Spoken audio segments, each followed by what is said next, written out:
Hello friends, આ વિડીયોમાં હું તમારી હારે શેર કરીશ કે જેટકોમાં જેઈની જે વેકેન્સી નીકળેલી છે અત્યારે.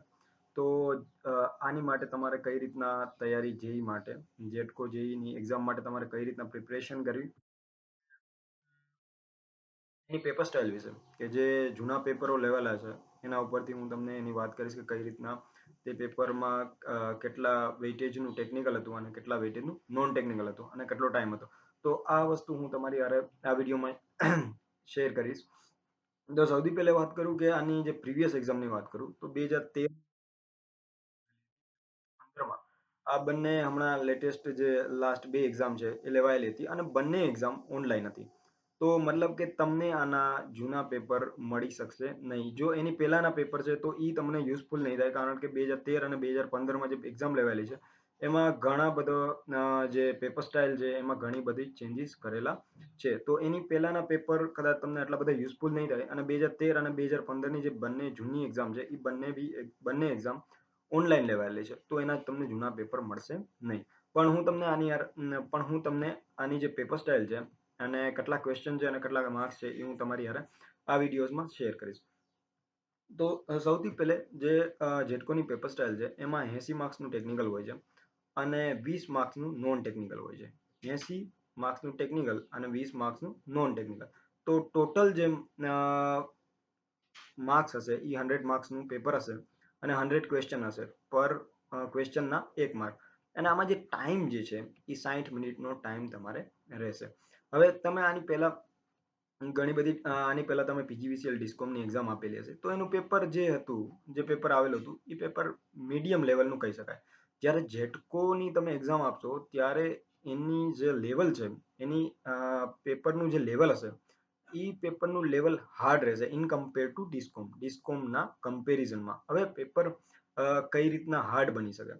પેપરને જો હાર્ડ બનાવવું હોય, ને પેપર હાર્ડ હશે જ, જેટકોનું paper in compare to discom hard હશે ને એની કરતા આમાં જે જોબ પ્રોફાઇલ બી સારી છે, તો આનું પેપર થોડુંક હાર્ડ હશે ઇન કમ્પેર ટુ ડિસ્કોમ. તો પેપરને કઈ રીતના હાર્ડ બનાવી શકાય? બે રીતના પેપર હાર્ડ બની શકે. પહેલી વાત એ કે તમારી પાસે મિનિમમ ટાઈમ હોય અને ક્વેશ્ચન જે વધારે હોય. એક તો ક્વેશ્ચન વધારે હોય અને એની માટે ટાઈમ છે, એટેમ્પ કરવાનો ટાઈમ છે એ ઓછો હોય, તો પેપર હાર્ડ બને. અને બીજી વાત એ છે કે જે કોર ટેકનિકલ સબ્જેક્ટ છે એનું વેઇટેજ ઘટી જાય અને જે કોર ટેકનિકલ સબ્જેક્ટ નથી, જેવા કે કંટ્રોલ સિસ્ટમ છે, ડિજિટલ ઇલેક્ટ્રોનિક્સ છે, પાવર ઇલેક્ટ્રોનિક્સ છે અને માઇક્રો પ્રોસેસર છે, આવા સબ્જેક્ટનું જ્યારે વેઇટેજ વધી જાય ને ત્યારે પેપર એની મહેતા જ અઘરું બની જાય છે. આ નક્કી વાત છે.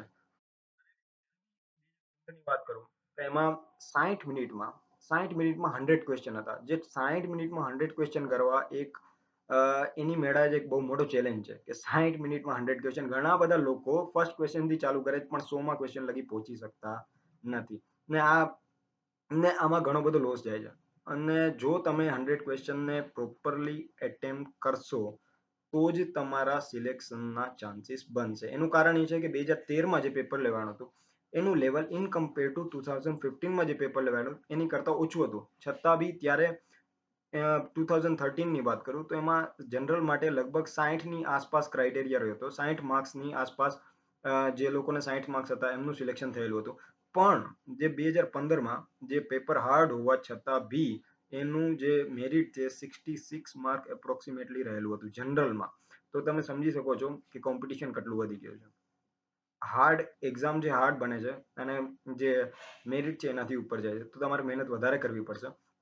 બટ માનો કે તમે પહેલી વાત એ કે માનો કે પેપર 60 મિનિટમાં 100 ક્વેશ્ચન છે, એનો મતલબ છે પેપર હાર્ડ તો છે જ આનું જેટકો માટે.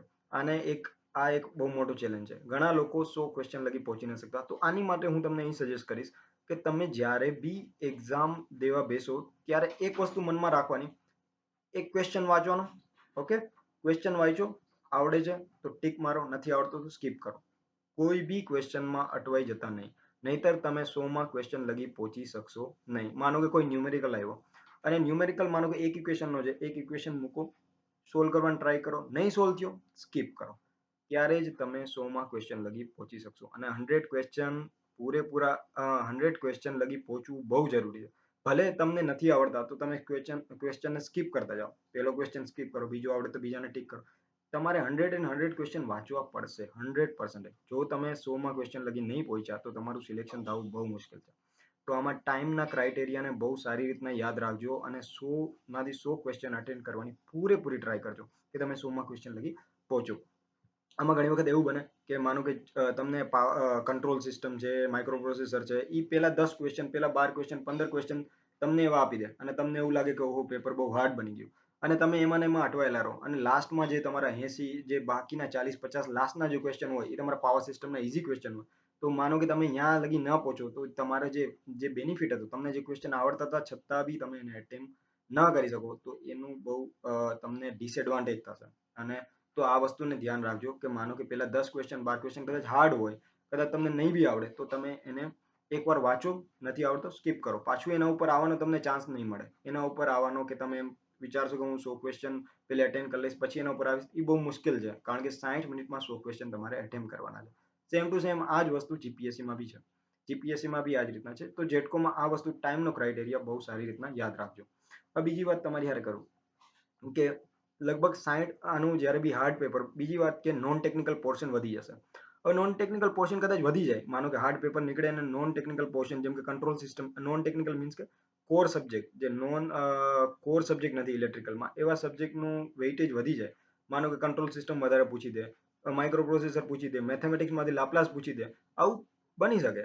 બટ એની ચિંતા નહીં કરતા, કદાચ જો એવો પોર્શન વધી જશે તો એનું મેરિટ જે છે, જે સિલેક્શનનું મેરિટ છે એ નીચું જશે, 100% નીચું જશે. એ તમને અઘરું લાગશે તો બધાને અઘરું લાગશે કારણ કે બધા લોકો જે બી જેટકોની એક્ઝામ માટે કોર ટેકનિકલ તૈયાર કરીને જાય છે અને કોર ટેકનિકલ તૈયાર કરીને જવું જ ફાયદા માટે છે. માનો કે હું તમને સલાહ એ આપીશ કે તમે control system, micro processor, digital electronics, power electronics, આ 4 સબ્જેક્ટ કરવાની બદલે તમે નોન ટેકનિકલ જે પોર્શન છે એમાં તમે ધ્યાન આપો. આ 4 સબ્જેક્ટને તમે સ્કીપ કરી દો, છોડ દો, કોઈ જરૂર નથી. તમારે 100માંથી 100 માર્ક લેવાના નથી. અત્યાર લગી જેટકોની એક્ઝામમાં કોઈને 100માંથી 100 માર્ક આવ્યા નથી અને લેવાની જરૂર. તમે કંટ્રોલ સિસ્ટમમાં માનો કે મહેનત કરી, ચાલો તમે કંટ્રોલ સિસ્ટમ વાંચવાની નથી કરી, છતાં બી તમે એમાં પૂરેપૂરું ગ્રીપ મેળવી શકશો નહીં અને તમારે એમાં બની શકે તમે પાવર સિસ્ટમ તમારું સ્કીપ થઈ જાય, એના હિસાબે તમે અટેન્ડ નહીં કરી શકો. તો મારી સલાહ એવી છે કે કંટ્રોલ સિસ્ટમ, જે માઇક્રો પ્રોસેસર છે, ડિજિટલ ઇલેક્ટ્રોનિક્સ અને પાવર ઇલેક્ટ્રોનિક્સ, આ 4 સબ્જેક્ટને છોડી દો. ભલે આનું વેઇટેજ ઓછું હોય ને કદાચ વધી બી જાય, કશો વાંધો નહીં, પણ એ બધા માટે હાર્ડ રહેશે. બધા માટે એ પેપર હાર્ડ રહેશે જો એનું વેઇટેજ વધશે તો, ને એનું મેરિટ ડાયરેક્ટલી નીચે જશે.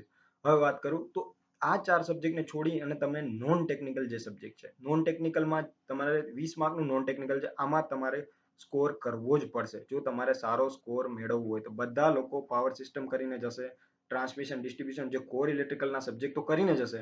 એની સાથે સાથે જો તમે આ જનરલ નોલેજ, આ 20 માર્કનું નોન ટેકનિકલ છે, એમાંથી માનો કે તમે 20માંથી 15 માર્ક અથવા તો તમે 13 માર્ક, 14 માર્ક, 15 માર્ક તમે લો છો, મેળવી લ્યો છો, તો આ બહુ મોટી વાત કહેવાય અને તમારા સિલેક્શનના ચાન્સ એટલા જ વધી જશે. અને નોન ટેકનિકલ જે છે, આ જે નોન ટેકનિકલ પોર્શન હશે એ બહુ સહેલો હશે. અઘરો આટલો બધું એનું લેવલ આટલું બધું હાર્ડ રહેતું નથી. માનો કે નોન ટેકનિકલની વાત કરું, 20 માર્ક્સનું નોન ટેકનિકલ છે. સૌથી પહેલા હું નોન ટેકનિકલથી સ્ટાર્ટ કરું છું. 20 માર્કનું નોન ટેકનિકલ છે તો આમાં તમારે શું શું તૈયાર કરવાનું રહેશે. પહેલી વાત એ કે નોન ટેકનિકલમાં જનરલ નોલેજ. ઓકે, જનરલ નોલેજમાં તમે સમજી લો કે લાંબી નદી કઈ છે, ખારી નદી કઈ છે, સૌથી મોટું રેલવે સ્ટેશન કયું છે, મોટું શું છે, નાનું શું છે, ખારી મીઠી નદી, આવી બધી વસ્તુ. તો આ જનરલ નોલેજ થઈ ગયું. આ જનરલ નોલેજ તમે તૈયાર કરો, બરાબર છે. જે બી જનરલ નોલેજના ક્વેશ્ચન તમને સારા લાગે, આટલું બધું લેવલ વધારે નહીં હોય જનરલ નોલેજનું બી. હા, જનરલ નોલેજમાં બી નોર્મલ ક્વેશ્ચન હશે. કરંટ અફેર, જે કરંટમાં અત્યારે જે બનાવ બને છે એ તૈયાર કરો. ઇંગ્લિશ ગ્રામર બી બહુ સહેલું હશે. જો તમે થોડી ઘણી તૈયારી કરશો ને તો ઇંગ્લિશ ગ્રામરમાં બી તમે સારું કેચઅપ કરી શકશો. આ 3 વસ્તુ યાદ રાખજો, આમાં સારા માર્ક્સ તમે કવર કરી શકો એમ છો. ઇંગ્લિશ ગ્રામર, જનરલ નોલેજ અને કરંટ અફેર. કરંટ અફેરના બી તમે, કરંટ અફેરની ઘણી બધી સાઇટો છે, તમે ઓનલાઈન ચેક કરી અને તમે કરંટ અફેર વાંચવાનું ચાલુ કરો. જે જનરલ નોલેજ છે એને વાંચવાનું ચાલુ કરો. અને હા, ઘણી વખત આવા ક્વેશ્ચન બી પૂછાય છે, સૂર્ય અને ચંદ્ર વચ્ચે, સૂર્ય અને પૃથ્વી વચ્ચેનું અંતર શું છે, ગ્રહોને લઈને સૌથી મોટો ગ્રહ, તેજસ્વી ગ્રહ, આ બધી વસ્તુ બી પૂછાય છે. તો આવી જે જનરલ વસ્તુ છે ને, જનરલ નોલેજ મીન્સ કે બહુ આટલું બધું એનું લેવલ ઉપર નહીં હોય, સાવ નીચેના લેવલનું જનરલ નોલેજ પૂછાશે. આ તમે તૈયાર કરો. ગ્રહો વિશે છે, આ લાંબુ ટૂંકું, નાનું મોટું, સૌથી પહેલા રાષ્ટ્રપતિ, છેલ્લા રાષ્ટ્રપતિ, આ બધી વસ્તુઓ છે. એટલે ટૂંકમાં એકદમ જનરલ. ઓકે, ઇંગ્લિશ ગ્રામર છે, એનું લેવલ બી સહેલું રહેશે અને કરંટ અફેર છે. આ તમે તૈયારી કરીને જશો, આમાં જો તમે માર્ક્સ મેળવી લીધા, ટેકનિકલ સબ્જેક્ટમાં તમારે માર્ક્સ મેળવવાના જ છે, સાથે સાથે જો તમે આમાં બી માર્ક્સ મેળવશો તો તમારા સિલેક્શનના ચાન્સીસ વધી જશે.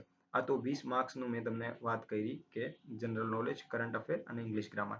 હવે હું ટેકનિકલ ઉપર આવું છું કે 80 માર્ક્સનું ટેકનિકલ છે. એમાં મેં તમને પહેલા જ કહી દીધું કે તમે control system, mathematics, digital electronics, power electronics અને માઇક્રો પ્રોસેસરને છોડી દેશો તો ચાલશે, કોઈ પ્રોબ્લેમ નથી. તમને લાગશે કે એની સિવાય શું છે, એની સિવાય ઘણું બધું છે ટેકનિકલમાં, ને તમે એની સિવાય તો બી ટેકનિકલમાં સારો સ્કોર કરી શકો છો. અને તમે આ બધા સબ્જેક્ટ વાંચવા જશો તો કદાચ એવું બને કે તમારે જે કોર ટેકનિકલના સબ્જેક્ટમાં વધારે વેઇટેજનું પૂછાય છે એ તમે એટેમ્પ ના કરી શકો. તો મારી સલાહ એવી છે કે આ બધા સબ્જેક્ટને છોડ દો. જે નોન ટેકનિકલ છે અને જે કોર ઇલેક્ટ્રિકલના સબ્જેક્ટ છે એમાં તમે સૌથી વધારે ધ્યાન આપો. ને કોર ટેકનિકલના સબ્જેક્ટનો જે સિલેબસ છે એ લેન્ધી છે, તમારે વધારે પ્રેક્ટિસ કરવી પડશે. કારણ કે એમસીક્યુ જેટલા બી તમે એમસીક્યુ વધારે પ્રેક્ટિસ કરશો એમ તમારે મિનિમમ ટાઈમમાં, કારણ કે ટાઈમ તમારી પાસે મિનિમમ છે, વિચારવા માટે કોઈ ટાઈમ નથી. ક્વેશ્ચન વાંચો, આવડે છે, ટીક મારો. કોઈ તમે જો માનો કે અહીંયા રોકાઈ ગયા, માનો કે તમે ક્વેશ્ચનમાં અટવાઈ ગયા, તો લાસ્ટ ક્વેશ્ચન લગી પહોંચવું તમારી માટે મુશ્કેલ થશે. તો હવે હું વન બાય વન તમને ટેકનિકલ સબ્જેક્ટની વાત કરી દઉં. તો સૌથી પહેલે જેટકોનો મતલબ અત્યાર લગીની જેટકોની જેટલી બી હિસ્ટ્રીમાં એક્ઝામ લેવાની છે એમાં સૌથી વધારે વેઇટેજ હોય તો પાવર સિસ્ટમ. ને હજી બી જેટલી બી એક્ઝામ લેવાશે એમાં સૌથી વધારે વેઇટેજ હશે તો પાવર સિસ્ટમ. પાવર સિસ્ટમ વગર એમાં વેઇટેજ વધારે હશે ને હશે. એના વગર, કારણ કે તમે એની પ્રોફાઇલ જોશો તો એમાં સબસ્ટેશન છે, ટ્રાન્સમિશન છે, ડિસ્ટ્રીબ્યુશન છે, તો એમાં પાવર સિસ્ટમ હોવાનું જ છે. પાવર સિસ્ટમનું વેઇટેજ બી વધારે હશે. પાવર સિસ્ટમમાં તમને ખબર જ છે symmetrical fault, unsymmetrical fault, load flow studies છે, એમાં બસ છે, ઘણા બધા બસ, પીક્યુ બસ, પિયર, એમાં કેટલી ડિફાઇન ક્વોન્ટિટી છે, અનડિફાઇન ક્વોન્ટિટી. પછી અલગ અલગ મેથડ છે, ન્યૂટન રાપ્સન મેથડ છે, તો કઈ મેથડ ક્યાં યુઝ થશે, કેનો શું એડવાન્ટેજ છે, કેનો શું ડિસએડવાન્ટેજ છે, એમાં એક્સિલરેશન ફેક્ટર શું છે, આ બધી વસ્તુ તમારે એમાં પૂછાશે. બ્રેકર રેટિંગ છે, બ્રેકરનું રેટિંગ કઈ રીતના ડિસાઇડ કરવામાં આવે છે. તો આ પાવર સિસ્ટમ છે એ બહુ અગત્યનું છે. આના તમારે પૂરેપૂરું આને વ્યવસ્થિત રીતના તમારે તૈયાર કરવું પડશે. આની સાથે સાથે બીજો નંબર ઉપર પાવર સિસ્ટમ સૌથી પહેલાનું વેઇટેજ હશે, સૌથી વધારે હશે એનું વેઇટેજ, અને એને તૈયાર કરવું પડશે. બીજા નંબરની વાત કરું તો ટ્રાન્સમિશન અને ડિસ્ટ્રીબ્યુશન. ટ્રાન્સમિશન અને ડિસ્ટ્રીબ્યુશનમાં તમારે જે છે ટ્રાન્સમિશન લાઇનના ઇલેક્ટ્રિકલ પેરામીટર છે, ઇન્ડક્ટન્સ છે, કેપેસિટન્સ છે, રેઝિસ્ટન્સ છે, આ બધી વસ્તુ છે. Corona effect, skin effect, Ferranti effect, ઘણી બધી ઇફેક્ટો છે, બંડલ કંડક્ટર્સ છે, ઇન્સ્યુલેટર્સ છે, આ બધી વસ્તુ. મિકેનિકલ પેરામીટર્સમાં સેગને આપણે કઈ રીતના સેગના કેલ્ક્યુલેશન વિશેની વાત છે. મિકેનિકલ પેરામીટર બીજા બી છે, સેગ ટેમ્પલેટ છે કે એનો ઉપયોગ શું છે, આ છે ડેમ્પર્સ છે, વાઇબ્રેશન કમ ડેમ્પર્સ છે, આ બધી વસ્તુ છે. આ બધા જ તમારે ટોપિકને ગણી ગણીને એક ઇન્સ્યુલેટર્સ છે, એની એફિશિયન્સી છે, બધી જ વસ્તુને તમારે કોઈ બી વસ્તુને છોડવાની નથી. કોઈ બી વસ્તુને છોડતા નહીં. અને માનો કે તમને એવું લાગશે કે ડીબી કોઠારી આટલી જાડી બુક છે, આટલા બધા ચેપ્ટર, પણ એ આખી બુક કરવાની નથી. એમાં જે ચેપ્ટર મેં તમને આની પહેલા કહેલા છે, હજી હું પાછું રિવાઇઝ કરીશ તમારી યાર. આગલા વિડીયોઝમાં હું બુક આ વિડીયો વધારે લેન્ધી થઈ જશે, એટલે આગલા વિડીયોઝમાં હું તમારી યાર શેર કરીશ કે કઈ કઈ બુક જેટકો માટે સ્પેશિયલી યુઝ કરો અને કઈ રીતના એનો યુઝ કરવાનો છે. તો ડીબી કોઠારીમાં તમને લાગશે આટલી જાડી બુક છે, આટલા બધા ચેપ્ટર છે, બધા ચેપ્ટર વાંચવાના નથી. અને જેટલા ચેપ્ટર વાંચવાના છે એમાં બધું વાંચવાનું નથી. તો એ જે છે એમાં જે મેન ઇક્વેશન છે, મેન થિયરી છે, એટલા જેટલા ટોપિક આપણે યુઝફુલ છે એક્ઝામ માટે, એક્ઝામને રિલેટેડ, એટલા જ ટોપિક તમારે કરવાના છે. બધા ચેપ્ટર નથી કરવાના, અને જેટલા ચેપ્ટર કરવાના છે એમાં બી બધું નથી કરવાનું. તો એવું કઈ ટેન્શન વાળી વાત નથી. તમે ઇઝીલી સારી રીતના સ્ટ્રેટેજી બનાવીને તૈયારી કરશો તો તમારે બધું જ કવર થશે અને સારા માર્ક્સ બી આવશે. તો આ પાવર સિસ્ટમ, ટ્રાન્સમિશન, ડિસ્ટ્રીબ્યુશનની વાત કરી. તો કે આ ટ્રાન્સમિશન ડિસ્ટ્રીબ્યુશનમાં મેં તમને ટોપિક બધા કહેલા છે, અને તમે આ બીમાં ભણેલા છો એ જ ટોપિક છે, આની બહારનો કોઈ ટોપિક છે નહીં. અને આની સાથે સાથે ઇકોનોમિકલ પાવર જનરેશન બી છે, ડીબી કોઠારીમાં જ આવેલું છે. આ ત્રણેય સબ્જેક્ટ એમાં કવર થઈ જશે. પાવર સિસ્ટમ, ટ્રાન્સમિશન, ડિસ્ટ્રીબ્યુશન અને ઇકોનોમિકલ પાવર જનરેશન છે. એની સાથે હાઈ વોલ્ટેજ છે અને એચવીડીસી છે. તો economical power generation, high voltage અને એચવીડીસી, આ ત્રણેય સબ્જેક્ટ હું કમ્બાઈન કહું છું. કમ્બાઈન એક સબ્જેક્ટ તરીકે લેખું છું, કારણ કે આમાં જે ચેપ્ટર્સ છે એ વધારે નથી, ને આ ડીબી કોઠારીમાં આવી જાય છે. તો પેલું પાવર સિસ્ટમ, બીજું ટ્રાન્સમિશન ડિસ્ટ્રીબ્યુશન, ત્રીજું economical power generation, high voltage અને એચવીડીસી. એચવીડીસીમાં બી એક ચેપ્ટર છે કે બાયપોલાર ને અલગ અલગ મેથડ છે એચવીડીસીની, બસ એમાં વધારે કંઈ કરવાનું નથી, ખાલી એકવાર વાંચવાની છે. તો આ ત્રણેય સબ્જેક્ટનો હું એક સબ્જેક્ટ તરીકે લઉં છું, અને આ ત્રણેય સબ્જેક્ટ તમારે ડીબી કોઠારીમાં કવર થઈ જશે. હવે આગળ વાત કરું, switch gear and protection. Switch gear and protection જે પાવર સિસ્ટમથી થોડુંક અલગ છે, કારણ કે એમાં પ્રોટેક્શન સિસ્ટમ બધી ડિફાઇન થશે. ફીડર માટેની પ્રોટેક્શન સિસ્ટમ છે, ટ્રાન્સફોર્મરની પ્રોટેક્શન સિસ્ટમ છે, અલ્ટરનેટરની પ્રોટેક્શન સિસ્ટમ છે, રિલેસ છે, ફ્યુઝ છે, અને સર્કિટ બ્રેકર છે. કયા સર્કિટ બ્રેકરનો કઈ જગ્યાએ ઉપયોગ છે, રેલવેમાં કયા સર્કિટ બ્રેકરનો ઉપયોગ થાય છે, હાઈ વોલ્ટેજ ઉપર કયા સર્કિટ બ્રેકરનો ઉપયોગ થાય, કેના શું એડવાન્ટેજ છે, SF6 નો એડવાન્ટેજ શું છે, આનો એડવાન્ટેજ શું છે, આ બધી વસ્તુ સ્વિચ ગિયર એન્ડ પ્રોટેક્શન ને plug setting multiplier, current setting multiplier, આ બધી જ વસ્તુ સ્વિચ ગિયર એન્ડ પ્રોટેક્શનમાં આવશે અને આ બી તમારે તૈયાર કરવાની રહેશે. એની પછી વાત કરું તો પાવર જનરેશન. બિલકુલ, પાવર જનરેશનમાં બી આમાં ક્વેશ્ચન પૂછાશે. જનરેશનમાં કેવા ક્વેશ્ચન પૂછાશે? લોડ કરવો ઉપરના. આની પહેલા બી મેં તમારી યાર ડિસ્કસ કર્યું છે. લોડ ફેક્ટરનું ડાયવર્સિટી ફેક્ટર છે, ડિમાન્ડ ફેક્ટર છે, બાકી બધા ફેક્ટર્સ છે, પ્લાન્ટ યુઝ ફેક્ટર છે, આ બધા ઉપરના ક્વેશ્ચન આમાં પૂછાઈ શકે છે. ઇનડાયરેક્ટલી પૂછાશે કે લોડ ફેક્ટર વધારે છે તો શું થશે, ડાયવર્સિટી ફેક્ટર વધારે છે તો શું થશે, આ બધી વસ્તુ પૂછાઈ શકે છે. ડાયરેક્ટ કદાચ થોડા ક્વેશ્ચન ટ્વિસ્ટેડ બી આવી શકે, કારણ કે આનું લેવલ થોડુંક વધારે છે ઇન કમ્પેર ટુ તમારા ડિસ્કોમના પેપર કરતા. આવા ક્વેશ્ચન પૂછાશે. પછી વાત કરું તો પાવર ફેક્ટર ઉપરના ક્વેશ્ચન પૂછાઈ શકે છે, ડિપ્રિસિએશન ઉપરના ક્વેશ્ચન પૂછાઈ શકે છે આ જનરેશનમાં. તો જનરેશનનો બી પોર્શન બહુ વધારે નથી, નાનકડો પોર્શન છે, પણ આ બી તમારે વ્યવસ્થિત તૈયાર કરવો પડશે. તો જનરેશન, પાવર જનરેશન. અને ત્યારબાદ વાત કરું તો 3 ફેઝ ટ્રાન્સફોર્મર. આ મશીનમાં હું તમને આખું મશીન વાંચવાનું નથી કહેતો, ના હું તમને સજેશન નહીં આપું, હું તમને ખાલી કહું છું 3 ફેઝ ટ્રાન્સફોર્મર. ટ્રાન્સફોર્મરના MCQ કયા બુકમાંથી કરવા એ હું તમને ડિફાઇન કરીશ આની પછીના વિડીયોઝમાં. તો 3 ફેઝ ટ્રાન્સફોર્મર છે એ બી બહુ અગત્યનું થશે. એમાંથી બી ઘણી બધી વસ્તુ પૂછાઈ શકે છે. 3 ફેઝ ટ્રાન્સફોર્મરને રિલેટેડ ઘણી બધી વાત કહી શકે છે. હવે આ 6 સબ્જેક્ટની મેં તમારી યારે વાત કરી. આ 6 સબ્જેક્ટનું વેઇટેજ વધારે હશે. પેલી પાવર સિસ્ટમ, બીજી transmission distribution, third economical power generation, high voltage અને HVDC, અને ત્રણેયને એકમાં કમ્બાઈન કરી લે. અને ચોથું સ્વિચ ગિયર એન્ડ પ્રોટેક્શન, પાંચમું પાવર જનરેશન, અને છઠ્ઠું 3 ફેઝ ટ્રાન્સફોર્મર ઓનલી. હવે આ 6 સબ્જેક્ટ તમે કરી લીધા. આને બહુ વ્યવસ્થિત રીતના કરવા પડશે. MCQની પૂરેપૂરી પ્રેક્ટિસ કરવી પડશે, ત્યારે જ આ થશે. ને MCQની કઈ રીતના પ્રેક્ટિસ કરવી એ બી હું તમને આગલા વિડીયોમાં તમને ગાઈડ કરીશ. આ 6 સબ્જેક્ટ કરી લીધા ત્યારબાદ અને તમારો નોન ટેકનિકલ પાર્ટ તમે કરી લીધો ત્યારબાદ, માનો કે તમે રોજ 1 કલાક તમે નોન ટેકનિકલ પોર્શનને આપશો તો બી તે સફિશિયન્ટ છે, તો બી તમારે એ સફિશિયન્ટ છે, તો બી તમારું નોન ટેકનિકલ બહુ સારું થઈ જશે. 1 કલાક તો બહુ કહેવાય. તમે 2 મહિના 3 મહિના લગી, માનો કે એક્ઝામ 2 મહિના 3 મહિના પછી એક્ઝામ હોય તો તમારે ઓલમોસ્ટ તમે કવર કરી લેશો નોન ટેકનિકલને બહુ સારી રીતના. ઓકે, તો દેન તમે આ નોન ટેકનિકલ અને ટેકનિકલનો આટલો પોર્શન કવર કરી લીધો. ત્યારબાદ તમારે control system, digital electronics, micro processor એને અડવાના જ નથી. બરાબર છે, અને તમે એમાં કરતા જ નહીં, નહીતર તમે પૂરેપૂરા 100 ક્વેશ્ચન અટેમ્પ્ટ નહીં કરી શકો.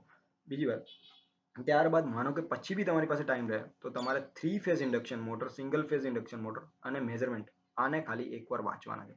એ ઉપર છેલ્લું વાંચવાના છે. આનું વેટેજ ઓછું હશે પણ છતાં બી તમારે એકવાર વાંચી લો. કદાચ માનો કે જનરેશનમાંથી ક્વેશ્ચન નહીં પૂછાય ને મેઝરમેન્ટમાંથી બી ક્વેશ્ચન પૂછી શકે તો આ એની પછી પહેલે 6 સબ્જેક્ટ તૈયાર કરો, નોન ટેકનિકલ તૈયાર કરો, અને ત્યારબાદ તમે સિંગલ ફેઝ ઇન્ડક્શન મોટર અને 3 ફેઝ ઇન્ડક્શન મોટર અને મેઝરમેન્ટ, આ વસ્તુને તમે આની પછી વાંચો. તો આની પછીના વિડીયોઝમાં હું તમારી યારે શેર કરીશ કે કઈ કઈ બુકમાંથી કઈ કઈ વસ્તુ તમારે વાંચવી જોઈએ અને MCQની કઈ રીતના પ્રિપેરેશન કરવી જોઈએ જેટકોની એક્ઝામ માટે. અને આ વિડીયો બનાવવામાં મેં મારા ફ્રેન્ડ્સ છે, તોમર વિજય છે જે જેઈ છે PGVCLમાં, મિશ્રા આશિષ છે જે ડિસ્કોમમાં છે, તો આમની હેલ્પ લીધેલી હતી. તો થેન્ક યુ વેરી મચ એમને. આટલી સરસ ઇન્ફોર્મેશન છે એ એમની હેલ્પ દ્વારા જ આજે હું તમારી યારે શેર કરી શકું પોસિબલ છે. તો થેન્ક યુ વેરી મચ.